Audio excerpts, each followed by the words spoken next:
వాళ్ళు మాట్లాడుతున్నప్పుడు మీరు కూడా నెక్స్ట్ టైం మేము ఎట్లాగైనా నేర్చుకొని చెప్పాలి అని మీరు డిసైడ్ కావాలి, మాట్లాడకూడదు. ఇక్కడ చేరి వచ్చిన మీ అందరికీ ప్రభు పేరట వందనాలు.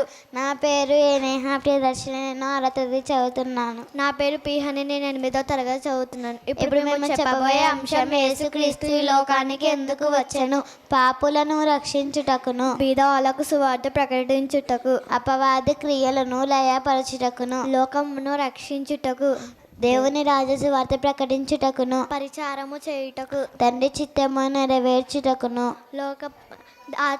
అపవాది మరణం ద్వారా నశింపజేయుటకు, ఆత్మీయ అందుల కళ్ళు తెరవబడుటకును, జీవమును సమృద్ధిగా కలుగజేయుటకు, నశించిన దానిని వెదకి రక్షించుటకును, ధర్మశాస్త్ర శిక్ష నుండి తప్పించుటకు, ధర్మశాస్త్రము నెరవేర్చుటకును, లోక పాపం మోసుకొని పోవుటకు, సత్యమును గూర్చి సాక్ష్యం ఇచ్చుటకును, సమస్తమును తెలియజేయుటకు, నలిగిన వారిని విడిపించుటకును, చెరలో ఉన్న వారిని విడుదల కలిగించుటకు, దుఃఖక్రాంతుల వారిని ఓదార్చుటకును, నిత్య జీవమును ఇచ్చుటకును. ధన్యవాదములు. నెక్స్ట్